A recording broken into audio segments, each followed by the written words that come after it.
Welcome to the Fighting on Film podcast, the podcast all about classic and obscure war movies, from the Normandy landings to the days of chivalry and swords. If it's been captured on film, we're going to try and cover it. I'm Robbie of RM Military History. I'm Matthew Moss of Historical Firearms and the Armourer's Bench.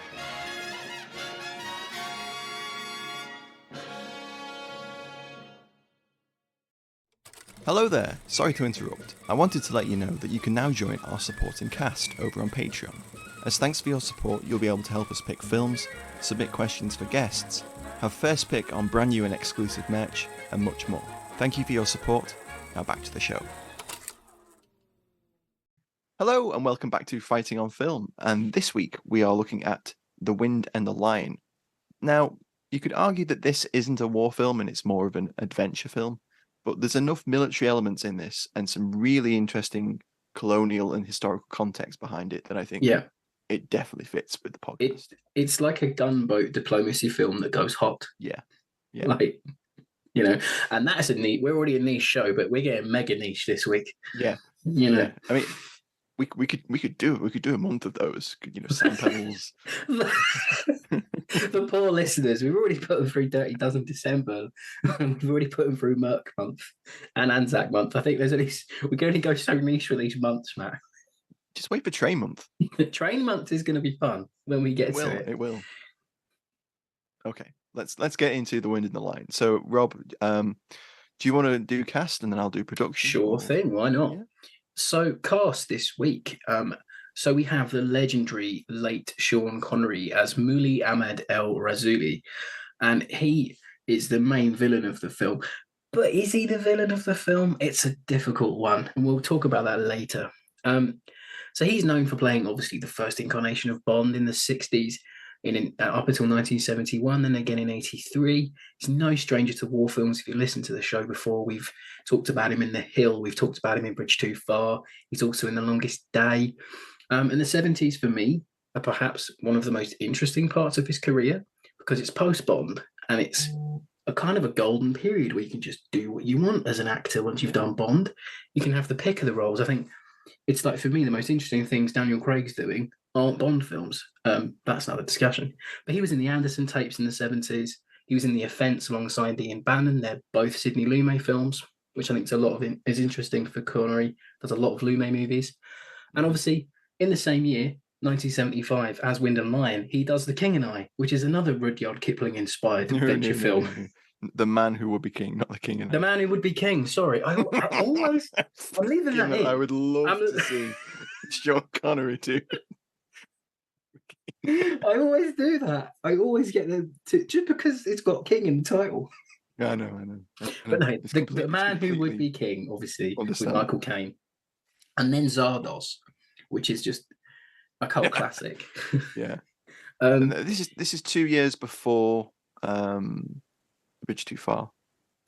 Yes, it is. Yeah. And it's a year after Zardos. Just to put this in maximum Connery context. Yeah. Because what a decade. Yeah. Really weird decade. Yeah, it's interesting. And then obviously he'd go on to win his Academy Award for The Untouchables in 1987. Not with us now, one of the greats. Then we have Candice Bergen as Eden Pedicaris, and she's a 5-time Emmy Award winner. Started her career in the mid-60s with another role in a Sidney Lumet film called The Group. She also appeared in The Sand Pebbles in the same year, and in the 70s, she starred in the lead in the 70s revisionist Western Soldier Blue. She was also in Gandhi in 1982.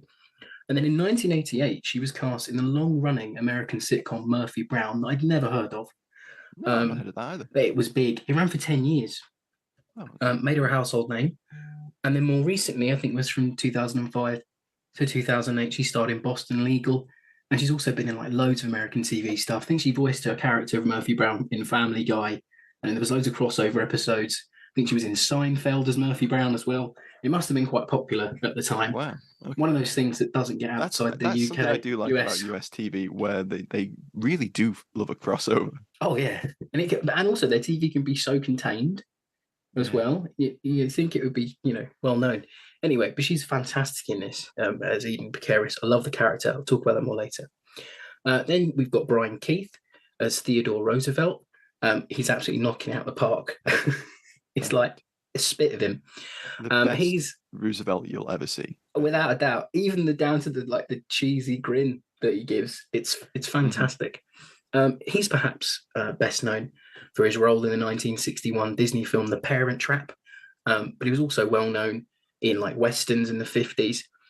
He was in Western TV serials like Wagon Train and How the West Was Run. Later in his career in the 80s, he was in Young Guns, and he was in another John Milius film that I know Matt loves in 1997, Rough Riders, as President McKinley. Yes. Which is really ironic considering he played Roosevelt already. Yeah. And then I think it's Tom Berenger that plays Roosevelt in Rough Riders. Yeah. And that's so interesting. I'd never actually put that together. I think it was I didn't realize that was him.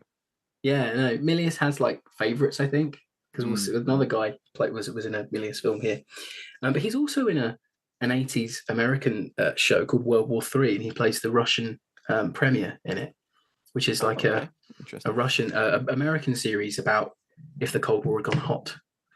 And then we've got the legendary John Huston as the Secretary of State John Hay.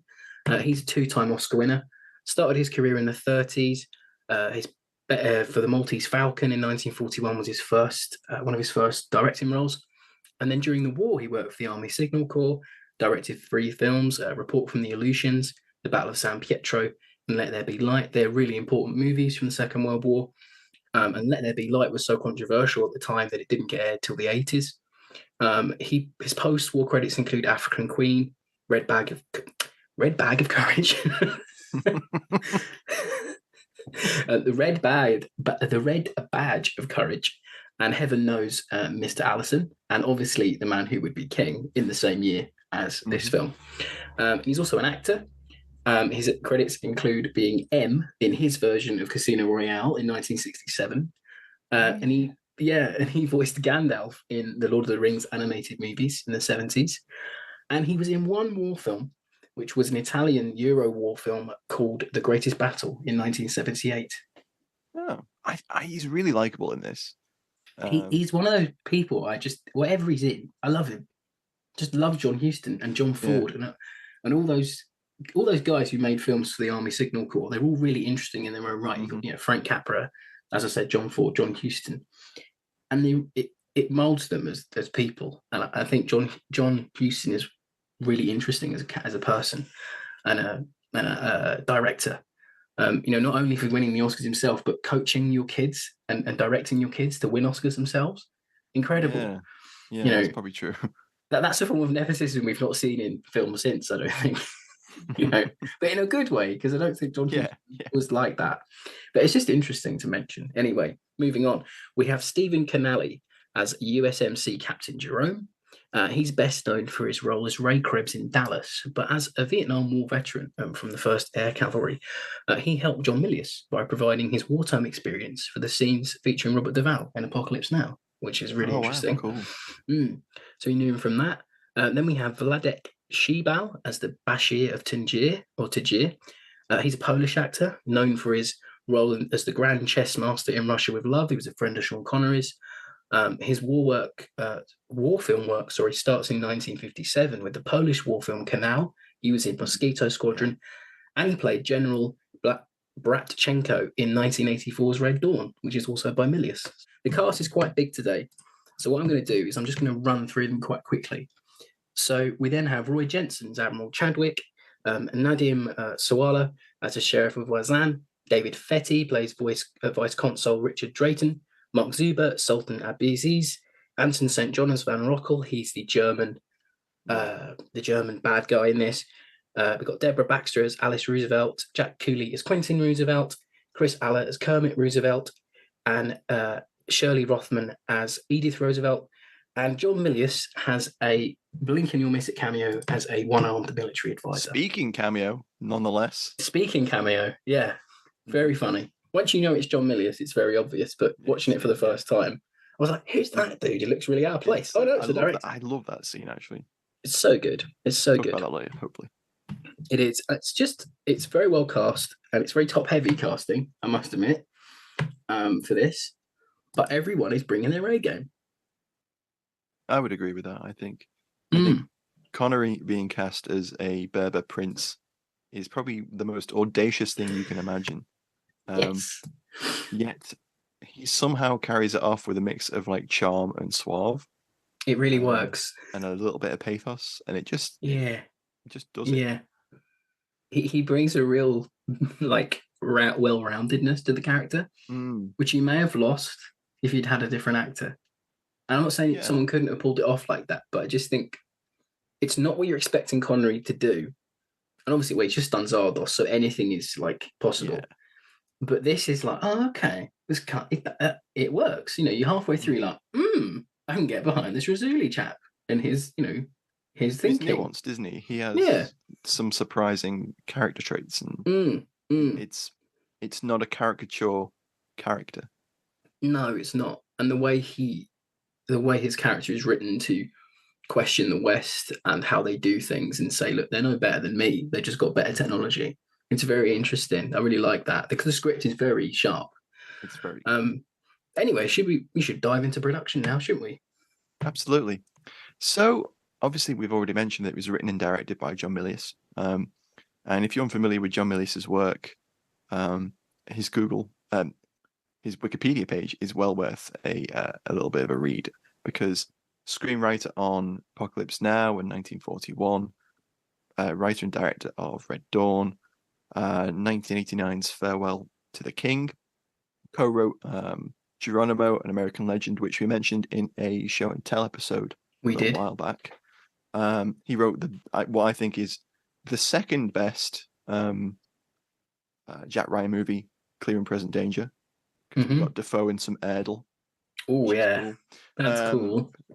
I like to think that somewhere in that script, John Milius wrote, "Put Defoe in Erdl." Big letters underlined, like. And then he was uncredited for a number of script revisions on The Hunt for Red October, Saving Private Ryan, and Behind Enemy Lines. So the man can write a war movie. Oh yeah. Moving on from John, though, the cinematography, which I think is a really important part of this film, was provided by Billy Williams, who he worked on The $1 Billion Brain, which was a sequel to The Ipcress File in 1967. He worked on The Voyage of the Damned in 1976, won an Oscar for his cinematography for Gandhi in 1982. And I think perhaps, his most important element of this film is that he is the absolute lad at the very beginning of the film who pulls out a Webley Bulldog and shoots down half a dozen Berber tribesmen as they attack the Pedicaris Villa. And it's what an opening that is, because he pushes it behind him, says, "Get behind me," pulls out this Webley Bulldog, and then just pinpoint drops these careering aimbots. He just aimbotted them. Yeah. Incredible. Open sights, just absolutely having lads. It's amazing. The most perfect point shooting. Just yeah. Them. And that's where I was locked in after that scene. I know it's really early on, opener. but I'd only ever seen like The Man Who Would Be King and this type of sort of adventure film. And I was like, oh, okay, Matt's chosen this one. Matt won't let us down. I know he won't. And I was like, when that lad pulled the Webley, I was like, this is why a man who is a firearms historian in his day job chose this movie. This is low-key a gun movie, but we'll talk about that later. It really is. But yeah, I'm there sending Rob WhatsApp texts, just photographs of this guy, Billy. He literally was just out of context all week. But be on the lookout for this, Chad Robbie, when you watch the film. Yeah. So didn't you say like with that guy? You sent me a text of that bloke, but this could be us, but you playing. But yeah, it's an incredible opener to the film, because it really is. It's that is setting up the I'll talk a little bit about the actual plot of the movie, just to give some context if you haven't seen it already. Sure. So it's a kidnap movie. Eden Pedicaris and her two kids are kidnapped from a villa in I think it's like Tangiers. Sean Connery and the Berber tribe attack the town, basically ransack it, cut down some French soldiers. I think Billy Williams is possibly the most staunch resistance they met when they did that raid. I think so. Yeah. The Eden Perikaris, Candice Bergen, and her kids are kidnapped, and this kicks off a massive colonial political ruckus because incident. Yeah. they don't want to negotiate, but also how they're going to get them back. And the film just develops from there, and you get this lovely mirroring of Roosevelt's position and the Raisui Connery's position. It's fab. It's how they approach this international crisis that's been created. And it's kind of out of Roosevelt's control almost. It sort of does like an A, B, and C plot, but they're all running together. They're all interlinked. Like you said, it's exceptionally well written, I think. It really is. To give a little bit of like historical background to this, so if you did GCSE history in the UK, you'll have probably heard about the Agadir crisis in 1911 as being one of the bits where World War One is sort of catalyzing towards it, where Germany and France came to blows. Right. So in that whole area, you've got the Agadir crisis, you've got the Moroccan crisis in 1905. There's lots of these colonial crises going on, and that's what the film is playing off. It's actually based on a real incident where actual Mr. Pedikaris, rather than Pedikaris, was kidnapped by the character that Connery is based on. So the real character was Raisui rather than Raisuli. Yeah. And he was known as the Sultan of the Mountains. Well, that's what the book that was written about him was known as, and popularized him. So it's that 1920s thing where they probably just made up a cool sounding name for him. I don't know whether that was really what he was called. But essentially, Milius read an article about Raisui and the Pedikaris incident and how Roosevelt reacted to this at the time, and thought that would make a great movie. And bit of me that, put the script together. Yeah.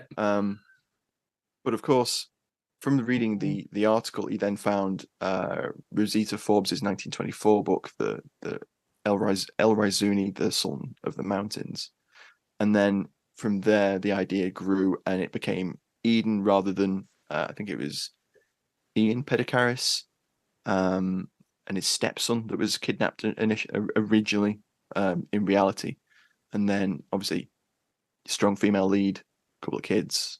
Just makes for a better dynamic. So that gives a little bit of context behind the film. So just to round out a little bit more of the production, it was edited by Robert L. Wolfe, who was 3 times Oscar nominated and did lots of episodes of Combat, Rob.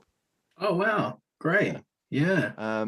Music by Jerry Goldsmith, and I love the score to this movie. It's very good. It's beautiful. It's incredible. It's rousing, atmospheric, and it gives it. I think the score gives the film a lot of scale, almost like the Lawrence of Arabia. It's very score. Epic in its nature. Yeah. Goldsmith was nominated for no less than 18 Oscars, won 1. Jeez.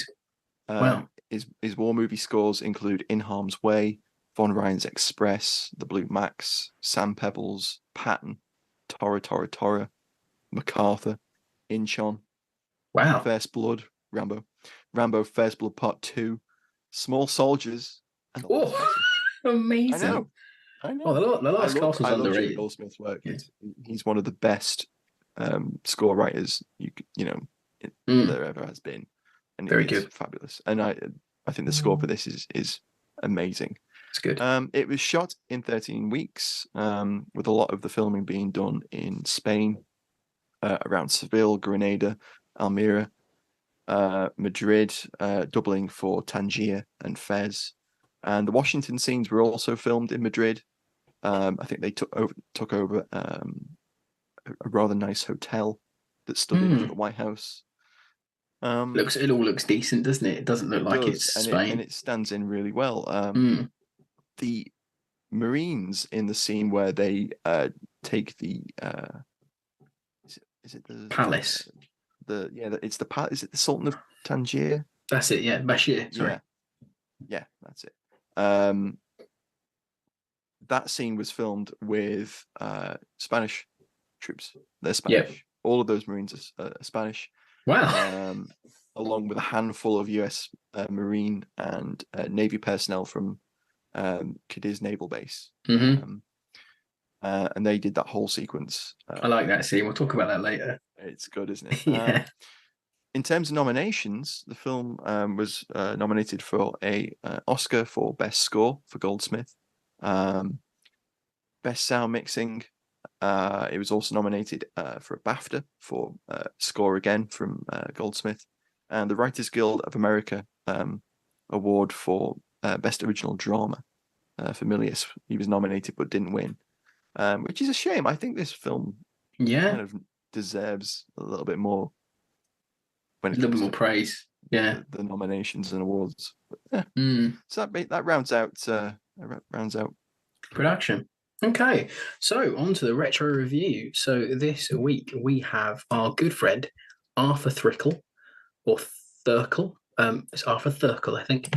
We have our good friend Arthur Thurkle from the Daily Mirror from the 27th of June 1975, which is the day after it was released in the UK. And I'll just read you a little bit of it now. So he leads with desert sheikhs are not what they used to be. Once a hot-blooded Arab would creep into the tent of a haughty Christian girl and have his rough way with her. But when Sean Connery makes off into the desert with Candice Bergen, the nearest he comes to making a pass is to move his pawn during a game of chess. If there is no Valentino stuff to cause aunties to blush in The Wind and the Lion, there are many more bloody deeds of daring do to keep schoolboys cheering. Connery is Raisui, Sultan of the Berbers and Lord of the Rif.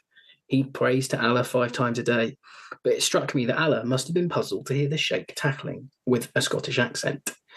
Raisui kidnaps American lady Eden Pedekaris and her 2 children and rides off with them into the mountains. By kidnapping Eden and her family, Raisui hopes to put pressure on the Americans and get a better deal for his nomad tribe. Back in the States, tub-thumping President Teddy Roosevelt is running for re-election and uses the kidnapping as a vote-catching stunt. He then sends a gunboat and Marines to rescue the family, but the mission falls foul of the French and Germans who want to capture Raisui. Brian Kieth plays Roosevelt in a splendidly flamboyant style. The fights are colourfully staged and the locations are beautifully photographed, but Mr. Connery's acting talents are hardly extended.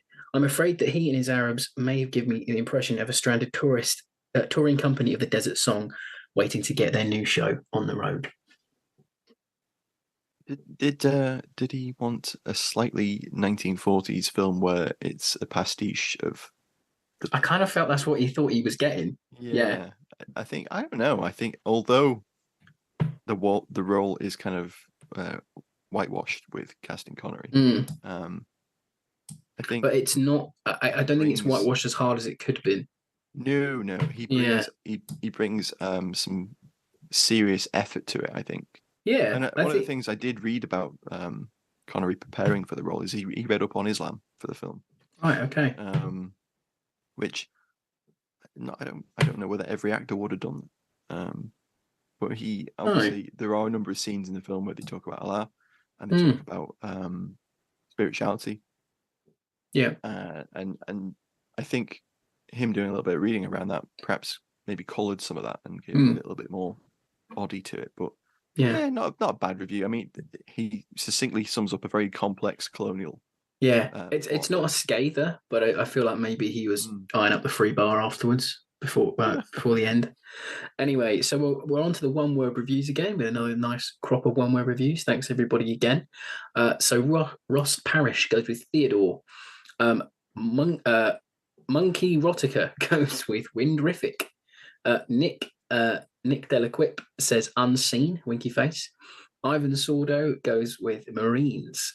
Gary K. McCormick, not to be missed, which is all linked with one hyphen. So I thought that's one word to me. Yeah. Brian Williams goes with Winchester. Eric Edwards goes with Bully. David Chavrier goes with Marines. Clive Chapman, Unseen again. And finally, we have Historical Was that says awesome. Yeah, this is a film that is possibly falls under the radar a little bit. So we had a few unscenes there. I think it does, because I think perhaps The Man Who Would Be King eclipses it in the same year. Yeah, possibly.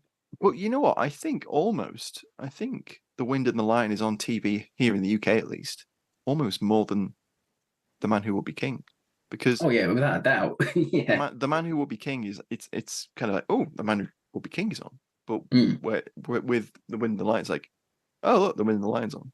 Yeah, I had to rent it off of I couldn't find it on streaming. I had to rent it off of Amazon to watch it. Yeah. Which you can go and watch it on Amazon. On ITV. It seems like an ITV4 film if you're from England. We've said that before. You'll know what we mean. Yeah. But yeah, I like it. It's solid. I'll talk more about it later. Final thoughts. But maybe, as we always do, we should move on to the alley tally.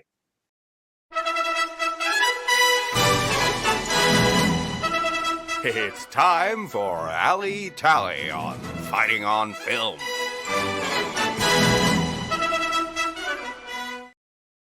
So as Matt said there before I cut him off, it's a gun movie, really, isn't it?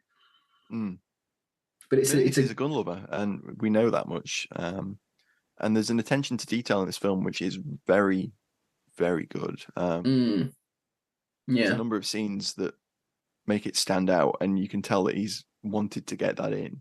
Yes, it feels that way. Yeah. Like even with the 1909. I forget the model of the machine gun. You'll know, machine gun on the wheeled tripod. The 1895. Yeah, that's it. Yeah, that. I'm like, all right, John. You didn't have to. So much so that's mocked up. Is it? Oh wow. Yeah, that's why it never fires. He wanted a real firing one. So in that great scene with the Marines storming the palace, there's a naval machine gun party that jog along with them with a little wheeled 1895, often described as a potato digger, because it's got that. Dictates. Yeah. And he couldn't get a firing one, so what they did was he mocked it up, and if you look at a still or pause it, you can tell it's just slightly off in the dimensions. Right. But he did later get a firing one for Rough Riders, which is okay. That was nice. That was something he wanted to include clearly. And there's a number of those scenes, like including the Maxim from his cameo. Yes. Yeah. We have all those famous stories of Harry Maxim cutting down trees, trying to sell it to various, countries and North African sultans and anyone who would buy. Yes, of course. Yeah. And the late 19th century, early 20th century was the golden age of traveling salesmen for firearms. Being showmen, basically. Yeah. And that's kind of what Milius is going for, where he asks the Sultan to sit down and try the Maxim gun, which, well, I might save this for favourite scenes because it is. Yeah. You can I'll talk about that more later on. But we have to again mention Billy Williams's Webley Bulldog, which he pulls. Yes, and if he'd had two of those, he'd have held off the entire Bergen range. He would have, yeah. I've got here six rounds, 6 kills. Yeah, it's very good. Yeah, if he hadn't run out of ammunition, he would have been absolutely fine. It does that funny film trope of where he pulls the trigger on an empty chamber and he goes, "Oh, yeah, oh boy, yeah, exactly." As I said, it's interesting that it's a gun film, but it's interesting that it's a gun film in 1904. Yes. So you get lots of interesting little things. Like I like that it's an advert for Winchester. It seems like Winchester product placement. I don't know whether John Milius had an agreement. He had to level it out with that great scene of him complaining about Winchester. Yeah. So Roosevelt gets a Winchester for his birthday, and he takes a letter, what's the word? I can't remember. Dictates a letter to the Winchester company saying how he feels about their rifle and how the cheek pad isn't properly. The fit and finish isn't. The fit and finish isn't good enough. What does he say? Must I go to England for a proper fit? I think not. And all of his cronies going to go. It's that kind of era of politics where. So fun fact, Rob. I spoke to my friend Danny Danny Michael, the curator at the Cody Firearms Museum. Oh, okay. Which holds one of the best collections of Winchester firearms. They actually have the Winchester Repeating Arms Company's factory collection is part of their collection. Wow. Fourth trip when? That's all I'm saying. Absolutely highly recommend the Cody Firearms Museum. I'm not a shill, but I am. If any of our American English listeners are ever in Cody, yeah, tell them Foff sent you. So I was talking to Danny about this, and Danny will come on the show if you're listening, Danny. Please do. If you want, I promise. So Danny was saying that they have a very similar letter in the archives. And I when we decided to do this film, I messaged Danny and said, "Have you ever seen this?" And I sent him a screen cap of Roosevelt holding up the Winchester 1895 as he's like stood behind his desk. Yeah. Dictating the letter. And I said, there's a really funny scene in the film where he basically calls out Winchester, and Danny said to me, "Hold on, I have a letter that oh my God, be the inspiration for that." So he sent me a scan of the letter. Wow. It does. It's Roosevelt writing to Winchester a few years earlier, so it's around the time of the Spanish American War. Sure. And he complains about the sights on the rifle, the fit of the rifle, and he talks about all of the little changes he wants to the guns. And it's really fascinating because Roosevelt knew what the hell he wanted when it came to guns. He was very much of the mindset of, well, I want it to be exactly like this. Why can you not do this? And I love the scene in the film because it kind of, replicates that. Yeah, it does. So I don't know how Milius knew about this letter, or maybe he read about it in a book, perhaps. Perhaps, yeah. It makes sense for Milius. He's a big but I love that guy. Scene. It's great, and to know that there's an actual letter that is kind of similar to that is perfect. Yeah, I've got as well the guns in this. I know you've got the Berbers with their swords and rifles and breech loaders, but in this movie, guns to me are like the swashbuckling swords of the 50s. They're almost used in that really sort of cavalier way, like especially with the shotguns at the end. I feel like that could be a saber. It's the way it's treated. It's hard to explain, like verbally. There's some really lovely shots almost along the barrel. Yeah, in that last sequence, guns are treated like a tool in this, and a way they're not in other movies, like the way the Iron Red Dawn. Like Milius has got a way of shooting firearms that I don't think many directors that we know of that we've talked about on this show do. Perhaps so. It's hard to sort of you have to visualize it rather than talk about it, but it kind of makes sense to me, if it makes sense to you in a way. I know what you mean. So those the rifles that the Berbers have are mostly Mausers. There's a few Giselles, which are North African, and also MENA region, Middle East, North Africa. It's those long guns with the curved stocks. That's it. They look like what the Tusken Raiders have in Star Wars. Exactly. That's what inspired the Tusken Raiders guns. And Mandalorian. Of course. Yeah.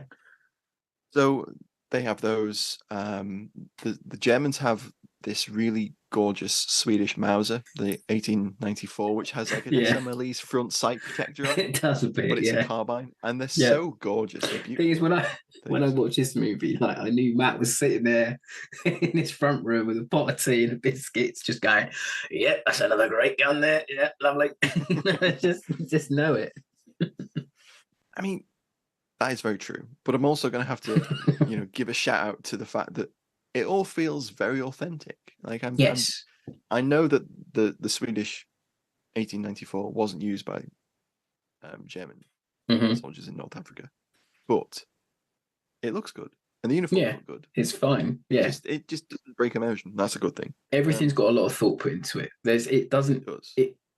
Obviously, it's a big Hollywood production. It's got money behind it, and you feel every penny's been spent in the right places. Yeah. I think that's one of this film's biggest strengths. I mean, it's got Krupp 7.5 centimeter guns at the end. It's like the Aqaba scene from Lawrence of Arabia. It really is. Yeah. It's almost like Milius wanted to do a little bit of Lawrence of Arabia. Yeah, it's like a bit of Gunga Din, a bit of Lawrence of Arabia, a bit of The Man Who Would Be King, a bit of Rudyard Kipling tales you read as a schoolboy. Yeah, it's all mixed in there. I've never seen so many Craig Jorgensens in one place. Yes. So that's really cool because they're anachronistic. They probably wouldn't have had those. Right. Probably would have at that point have had Winchester Lees, 6mm Winchester Lees, which is Right. what the US Navy and the Marine Corps adopted instead of the Krag. I can't wait for the alley tally thread for this on Twitter. But, I know it needs to be done. But how cool is it to see Krag rifles in film? Yeah. The only time I'd ever seen one. Obviously, couldn't get enough Winchester. No, of course not. This in Spain. So yeah, it's like a weird reference for me to make. But the only time I'd ever seen one at any real detail was when I played Red Dead Redemption 2, because that's one of the bolt action rifles in it. Mm-hmm. So that's the only like sort of point of call. I was like, oh, I know that gun. That's like it's from Red Dead. Like 9th of April has them because it's a Danish movie. Yeah, of course. That's probably the next most on-screen time the Krag has had. Right. Okay. But yeah, it's really cool to see them appear in the film. They could have just given them all Springfield 1903. Yeah, they could have. Yeah. And been done with it. But yeah, really cool. I love the shotguns in this movie are just pure filth. Really, the way they're treated, guys go flying when they get hit. It is, yeah, and yeah, slam firing them. There's a great sequence in that end battle where you're looking almost along the shotgun, and the guy just slam fires like 2 rounds into this. I think it's a German on the roof, and the guy just falls off the roof. And there's a bit where Eden takes one from the captain who gets hit, and he's going to get hit again, and she takes it and she holds it in front of her like. Almost point shoots it at the guy, and he goes flying, and she acts a little bit shocked at what she's done, because she's to this point she's talked a good game, but she's not actually done anything in terms of being tough. Yeah, exactly. The little lad is an absolute monster in this. You know, I'll talk about the characters in a minute because I like their arcs, which is quite interesting. Anyway, but then she takes out the other dude, and she's amazed at the power of this shotgun. It's so good. And I love at the end, Connery, having seen the amazing might of the Winchester 1897, takes it as his prize at the end. Oh, and when that whole little sequence of the slow-mo Sean Connery grabbing the shotgun off the little boys, he holds it up while that amazing Goldsmith score is playing full power. I went really sort of film theory about that, and I was like, is that John Milius trying to make a comment on the West's influence in that era of military technology and colonialism in one fail swoop of the Middle East taking the Western's technology away and using it themselves? I'm like, is that deep, or am I just surmising there? Given the depth of the commentary on colonialism that the rest of the film goes into, it's not out of the realm of possibility. No, it just felt that way, but it was very nailed. The Winchester 1897s are they are almost pornographic in this film. Yeah, this is what this film does to the Krag Jorgensen and the Winchester. What Red Dawn does to the AK. Yeah, yeah. What he does to FNCs and Call Commandos. Basically, I just want John Milius to do more of these types of films. I know. It's a shame he's not done one for a while. Homefront was good. That was a good game. Anyway, what else can we mention? Oh, the German officer's C-96 Mauser. Yeah, that's cool as well. You get. Of course. Sorry. Go on. No, it's fine. I'll say after you. I was just going to say that you get that great little sword fight at the end of the film. That's what I was I thought you were. I knew you were going to say it. So the 4-5 mind works again.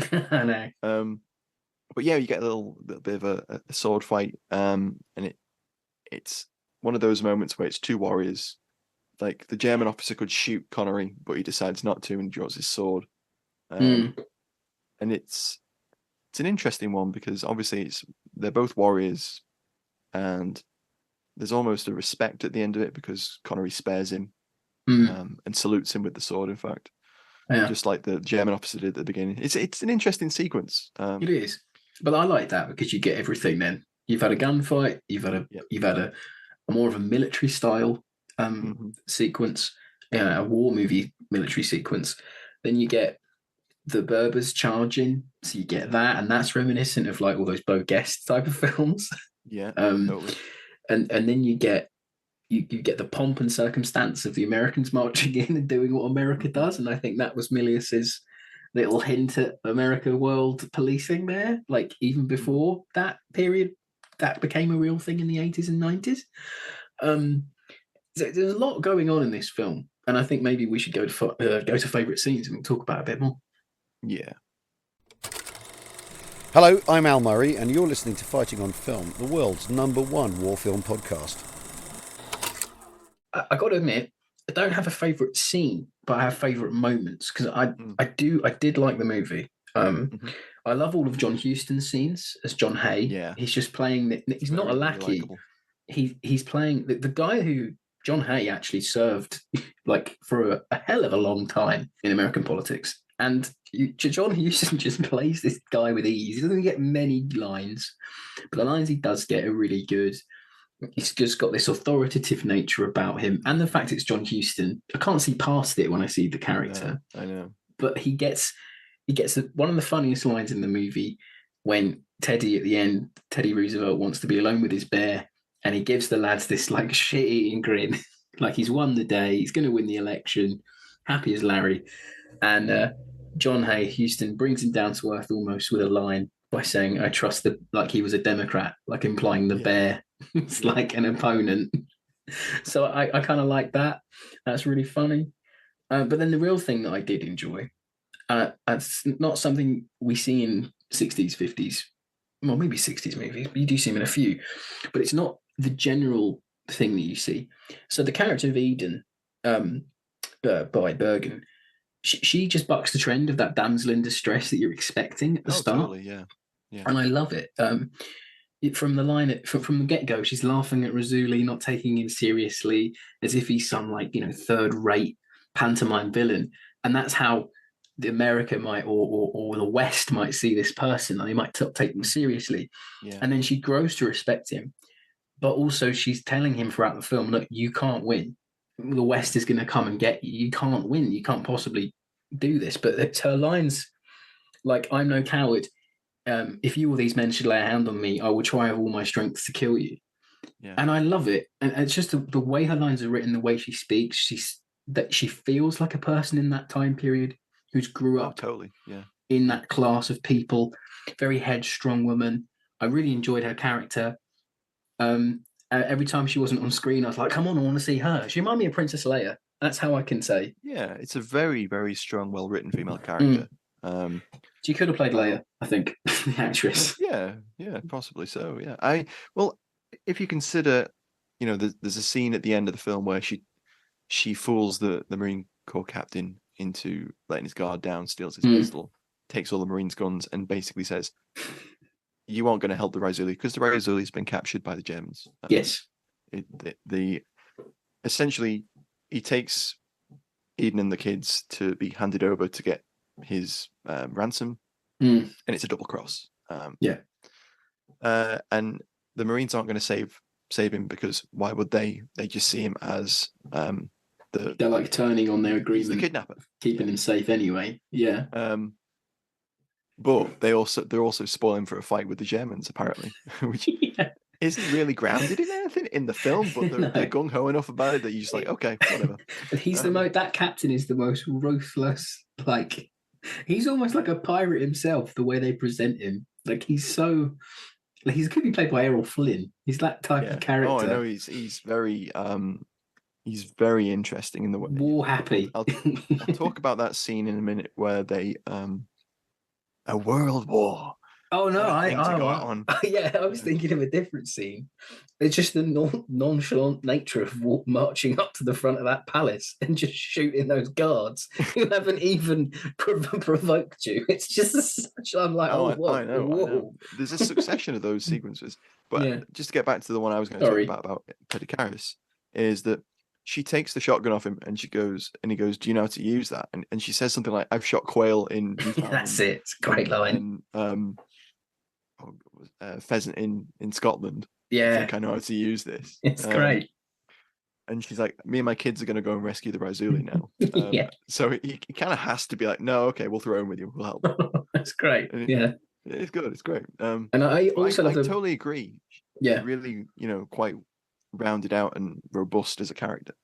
She very much is, and even the bits when she's trying to escape and they get so far, but it's so forthright. She's like, right, we're going to make good or escape. And you believe it, yeah. She's going to. Yeah. You know, and with her little sort of kid, her little son who's turned from this like mild-mannered schoolboy into a bloodthirsty Berber in like 20 minutes. It's great. Yeah. You know, He's knocked out the guard with a plant pot. but He's hits him over the stolen head a rifle. twice. Yeah. Major cranial injuries that lad's caused. And in the fight against the pirates at the end, I think he kills two of them. He does, yeah. And you just stood there like, what is going on? He bucks the trend for terrible child acting in war movies. He bucks the trend. Milius is very clever with that. I think we talked about this at the time, and I was like, the way he's approached this is he gives them very few lines, so they don't become irritating. I'd pay to see him and Emil in a fight. A cage match. Emil wouldn't last 5 seconds. He'd be toast. Wouldn't last 5 seconds. Yeah, I agree that it's hard to pick a favorite scene. There's a lot of really great ones, and just to go back to Houston and Keith, the only reason why Houston doesn't completely steal those scenes is because of how good Keith is as Roosevelt. Oh yeah. I just was like, this guy's Teddy Roosevelt. The minute I saw him, I was like, is that makeup? No, he just looks like him with the tash. I love all of the Roosevelt scenes. He's so great. You meet him and he's like boxing some random dude in the White House gardens.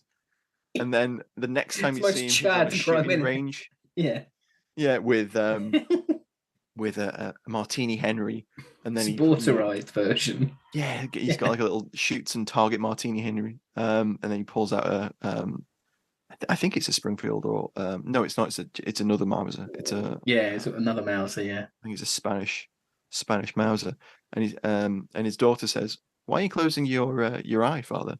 And he's like, "Oh, I'm blind in that eye." I got blinded in the boxing. Yeah, even so much like at the end where he's reading the note, he has to put his hand up to his eye. It just feels like the most Teddy Roosevelt thing he could ever say. It's like a double-R bastard, but it just so happens to be the president. It's great. And he's goofy as well. With his he is goofy about it, yeah. Feels like a nice dude, but also very much double hard bastard, as you say. Yeah, I'm not going to fuck about. Yeah, I love all those scenes with Houston and Keith because you're immediately immersed in it. You know it's John Huston, but he's so likable, and Keith is so good as Roosevelt that it just takes you straight into the sequence. Yes, it does. It feels very. I don't think there's enough of those scenes. I would have liked more Roosevelt. No, but I think. See, I film anyway. Yeah, it's a lot. It doesn't feel long. The focus isn't really Roosevelt. No, it kind of. It's hard to say. It like sweeps through it. They never feel like right. That bit's ended now. We're on this bit. It all feels like it is going on at the same time. And I think if you'd have leaned more into the diplomacy part of it, I think you might have lost the audiences in a bit. It just enough mirrors the response of the Berbers to the response of the West, and you get the little subplot of, is the woman going to be okay and her kids, and then when you learn that they're going to be fine, they're not really, they're just a pawn. When you learn that, the movie opens up and becomes more about the way the West and the way the Berber sort of treat each other and how that's in there. So it becomes a little bit more than you're expecting it to become. But I know what you mean about not having a favourite scene, perhaps. I do know it. But is not your favourite scene the Maxim bit? I think it is, just for the small nod. And I love that whole sequence where he's at the Sultan's palace and an American diplomat is taking 2 tigers or lions, one of the lions, as a gift to get to talk to the Sultan, to influence the Sultan to put pressure onto Raisui and to pay him off, essentially.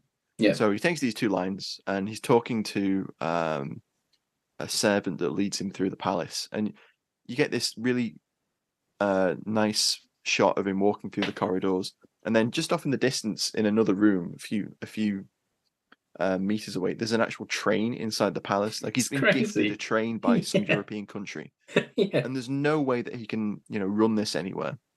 So he's just put in his palace. The shot opens up into that courtyard, and there's a load of European diplomats and courtesans playing polo on bicycles. and the Sultan's like cackling like a hyena, Yeah. just having the best possible time. And then Milius playing a German, I guess, salesman. Yeah. Says, would the Sultan like to try the test the Maxim gun? And the Sultan goes to sit behind it, and two attendants run and form a human chair for him. Yeah. And I just love the way that Milius is ramping this surrealness. Yeah. The Sultan sits behind the Maxim gun, fires off half a belt, it jams, and he says it's broken. And Milius turns to him and says, "Is His Excellency displeased?" That's his talk. Yeah. That's his speaking line. It is, yeah. And then the diplomat and the Sultan get onto a human-drawn carriage of state It's great. and talk about the Raisui. It's it's an incredibly surreal sequence, but it gives this it puts that colonial context into the film. Yeah. And creates this for the audience, it creates this understanding of this is a very different culture in North Africa, and it's these people hold sway, but they're holding sway over Europeans almost at the Europeans' behest. Yeah, they're going to get what they want. They're going to get what they want out of this. Yeah. Yeah, exactly. And it's very interesting. The whole film does this really interesting look at colonialism. And I mentioned a little bit earlier, there's a bit where the Marine Corps captain and the admiral visit the legation, I think Tangiers or Fez, one or the other, to meet the ambassador who's been trying to negotiate the release of Peter Karras and the children. And he's all for, being a diplomat. And then the admiral's like, well, why don't we just, take over the Basha's palace? Yeah, no, right. Yeah. Why don't we just take control? We've got 3 gunboats in the harbour. Yep. We got two reinforced rifle companies and Marines. And he goes, well, it'll start a war, a world war. Yeah, so on the nose. That's the most annoying dialogue in there. Like, but I think it's supposed to be because of the way it's shot as well. Because it's like, well, we can do it from down, but they're up. You can see their chins. Like it's kind a of downward. looks up, and there's a map on the wall, and they're all stood there thinking, like in a almost comical, looking up into just the middle distance. It's almost Milius going foreshadowing to the Great War. Yeah. Exactly, and they all end up in a chorus of a world war. A world war. That'd be a hell of a way to go out. I know, right? It's like, jeez. So within this 5-minute scene, the consul, the American consul, has been swayed into this course of action by the military, which I think is another interesting commentary point.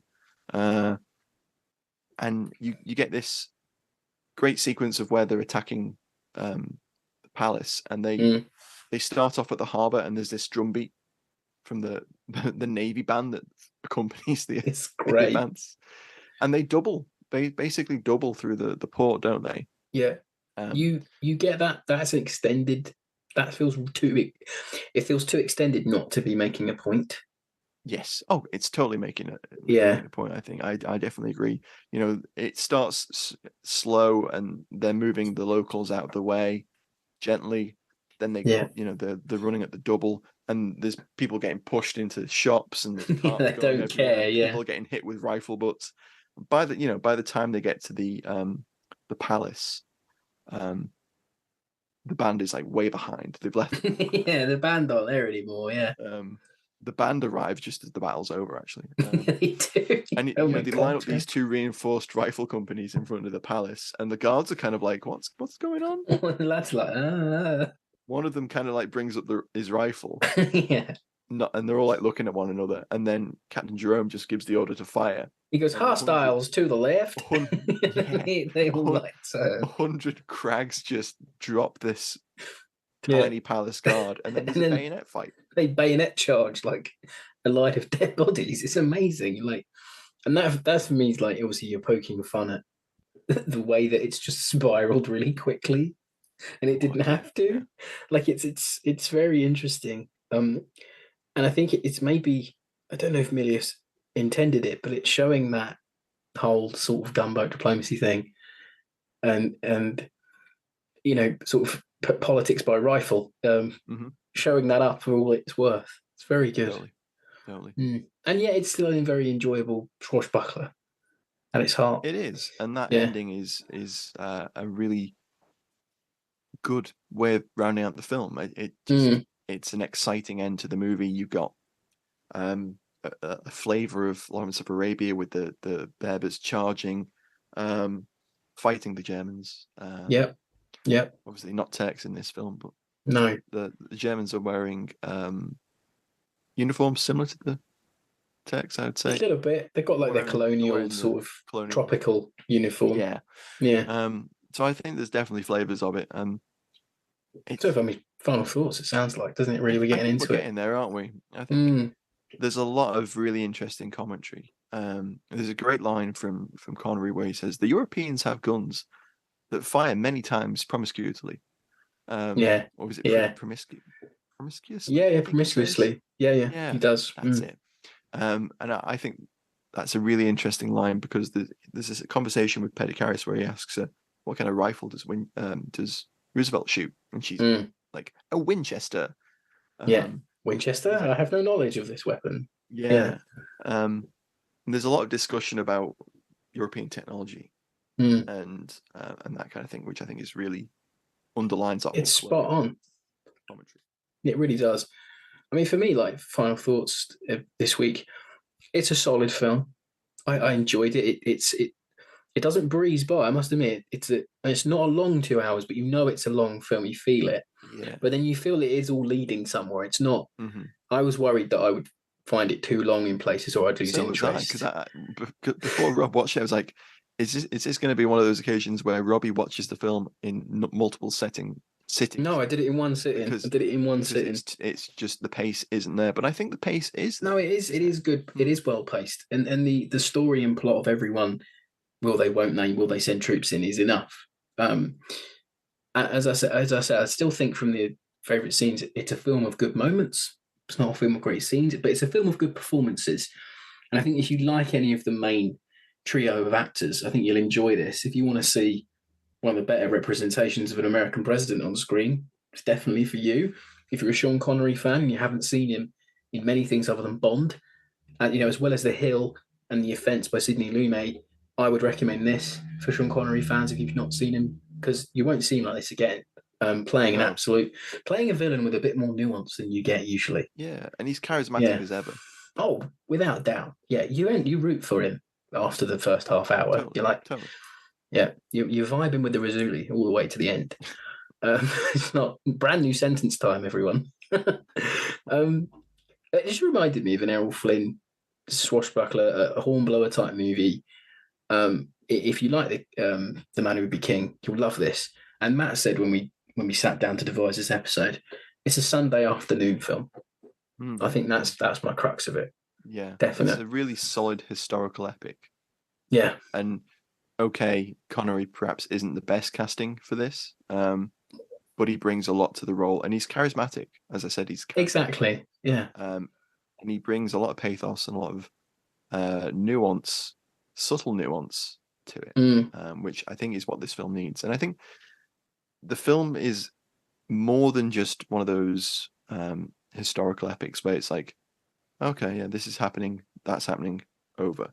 There's commentary within the way that Milius has written it, and there's a lot of as you mentioned earlier, Rob, there's a lot of like homage to those early riff movies. There's homage to Lawrence of Arabia. There's lots of things Milius is pulling from to create this adventure, and I think it altogether it comes out amazingly. And I think it's only his second film. Yeah, second credit as director. Yeah, and I think it's interesting to do films of a director that you're familiar with for one film. And I think most people, when you mention John Milius, they're either going to say, "Oh yeah, he co-wrote Apocalypse Now" or Red Dawn. Yeah. They're not going to say Farewell to the King. They're not going to say, "Oh, what's that other one he did?" Doesn't matter. But they're not going to say the thing you think. You're not going to say this. So I think as an early Milius movie, I think it's interesting to look at it from the way his career goes. One of the greatest sort of 80s reflectionist movies of the time period. I mean, this might be one of the greatest films that have a colonial commentary. There aren't many. A big Hollywood picture. Yeah, exactly. In this time period, to do something like this is interesting. Definitely is interesting. Yeah, and that whole thing of how America treats a country maybe would perceive as smaller in 1975 and the fall of Saigon. There's all of that in there too. There's context to it. So there's a lot of interesting context around the time period. It's worth it. It's a solid watch if you can find it. Another solid film. I agree. I was excited to cover this because I knew that it'd be a great one to talk about because of the the various nuances, and I thought you would enjoy it. Although I did wonder whether you thought the pacing might be a little too slow, but no, I thought it rattled. I think, as we've said, it runs along quite nicely. And if it's on TV, if it's on the streaming services, you definitely take a look at it. Yeah, it's worth the $2.99 that I rented it for. Yeah, on Amazon, it's worth it. Yeah, so that was The Wind and Lion. Next week we have the Patreon pick, which is 1957's Ill Met by Moonlight, a Dirk Bogarde film that I'm interested in watching because I've not seen it the whole way through before. And we'll catch you next week. I think Matt's in Las Vegas, isn't he? Next week. Well, right now, this week, when this goes, as of recording, in Las Vegas at SHOT Show. Don't whittle away all of the funds when you're there. I'm a terrible gambler. I never gamble because I don't know what the hell's going on. So I mean, it's a long shot, but if any listeners are at SHOT Show, look out for Matt. Yeah, I'll be the one furiously writing in a notebook. You will be, yeah, covering all of the SHOT Show. So we're interested to hear all about that when you come back for Ill Met by Moonlight. And as always, I please, can't wait for that one. It's going to be fun. So as always, please leave us a review or a like or a subscription on whatever podcast app you're listening on. And if you want to catch up with the show, you can start by going to fightingonfilm.com and you can find our entire back catalogue from there. And as always, thanks for listening, and we'll catch you again next week. Bye, guys. Bye, everybody. Viva Las Vegas. Matt's going into Las Vegas.